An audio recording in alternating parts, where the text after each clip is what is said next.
بسم اللہ الرحمن الرحیم۔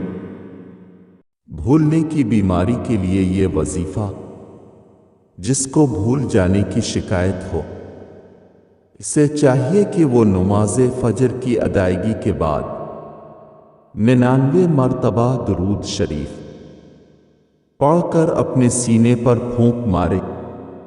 چند یوم کے عمل سے ہی اس کی دماغی حالت بہتر ہو جائے گی، حافظہ قوی ہو جائے گا اور بھول جانے کی عادت رفتہ رفتی ختم ہو جائے گی انشاءاللہ۔